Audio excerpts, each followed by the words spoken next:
Hello mga kalikot, isang mapagpalang araw sa inyo. Welcome to my channel. Bali ang video natin ngayon guys ay itong paglilinis ng carburetor ng Kawasaki CT100. Pero guys, kung bago ka pa lang sa akin channel, huwag niyo kalimutan mag-subscribe para updated kayo sa mga video pa na i-upload ko na makakatulong sa inyo sa pangsarili motor or sa trabaho. Ito guys, lilinisin natin yung carburetor. Tanggalin natin yung air cleaner, pati itong dalawang bolt dyan sa may manifold, sa intake manifold.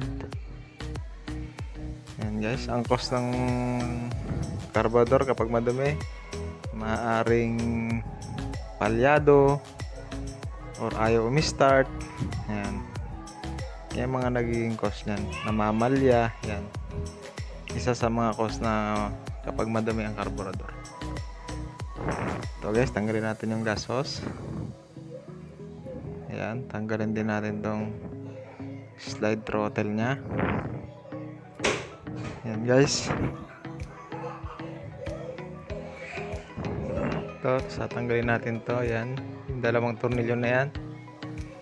Isa, tapos itong isa. Ayan, tatanggalin natin yan guys para malinis natin. Linisan natin ng gasolina. Ay, nalaglag.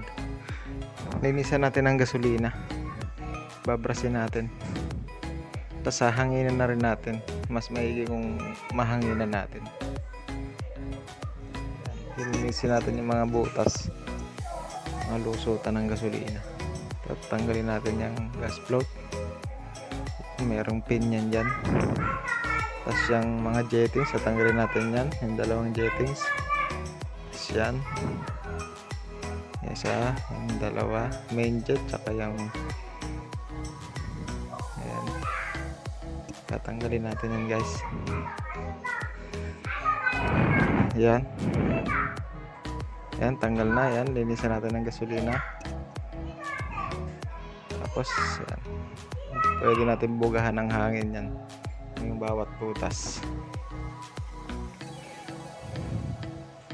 Yan guys, basta tatandaan nyo lang kung ano yung mga tinanggal, kung paano binaklas, yan, kung saan nakapwesto. Yan, tatandaan nyo lagi guys. Tandaan natin yung mga pwesto ng bawat binabaklas natin. Yan guys, okay na, nalinisan na. Balik na natin yan, yung mga jettings nya.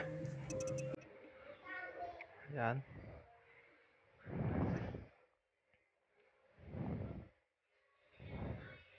tapos ilagay na natin itong floater, gas float. Tapos yung yan,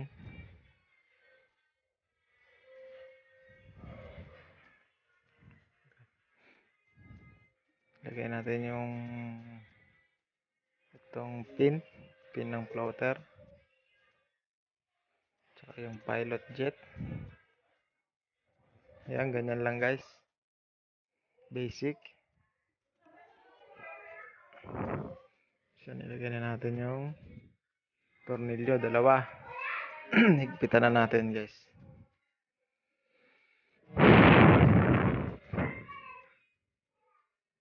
Guys, balik na natin yan. Tapos ito guys, yung fibra or yung joint, yan. Tignan nyo guys, yung may o-ring siya, dapat doon siya nakatapat sa manifold. Yan, ganyan dapat ang pwesto niya. Yan, huwag nyo pagtatapatin yung dalawang o-ring yan. Ganyan dapat pag nilagay nyo sa intake manifold, ganyan ang pwesto. Yan, basta guys, pag binaklas nyo yan, check nyo guys. Tapos itong throttle slide yan, kailangan guys maayos yung pagkabalik, kasi kapag baliktad yan, nagwa-wild yan minsan. Pag baliktad, nagwa-wild. Tapos ayan guys, yung pinaka-cut nya dyan sa may hangin, yung maliit na cut. Itong mahabang cut yan doon sa kabila. Yung maliit na cut yun, doon nakatapat yun sa may adjust ng hangin. Ito yung maliit na cut yan. Ganyan siya guys pag binalik. Yan, kasi pagka nagkabaliktad, magwa-wild ang motor. Tapos galawi-galawi na yung throttle yan. Yan, bumabalik naman, okay na siya. Yan, Yan, ganyan guys. Basta guys, pag binaklas nyo, yan kasi yung iba, nagkakamali ng balik. Pag paandar yun, nagbalik na siya. Kaya guys, importante na bago baklasin, itandaan natin. Tapos ito guys, yan yung manifold na may o-ring. May o-ring na fibra. Nakatapat dun sa manifold dyan. Sa intake manifold. Huwag yung papagtapatin yung goma sa goma. Tapos ibalik na natin yan, yung 8mm. 8mm bolt. Yan, dalawa. Guys, higpitan na natin. Tapos yung gas hose, yung mga tinanggal natin, ibalik na rin natin. Yan. Ganoon lang guys, maglinis ng carburetor. Ang cause niyan kapag madumi, ayaw mi-start, palyado, yan. Namamalya,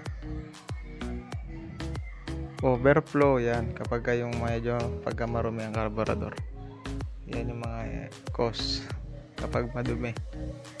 Maaaring mag-overflow, maaaring pumalya o maaaring ayaw umandar kasi nagbabara siya. Kaya dapat ding linisan. Yan guys, okay na, nabalik na yung mga hose. Yan, huwag nyo kalimutan ibalik din yung yung sa gas, yung gripo. So yun guys, maraming salamat sa inyong panonood at sana ay nakadagdag itong tulong sa inyo at dagdag kaalaman. Huwag nyo kalimutan mag-subscribe para updated kayo sa mga video na i-upload ko pa. So guys, ingat kayo sa pagkalikot at God bless sa inyong lahat.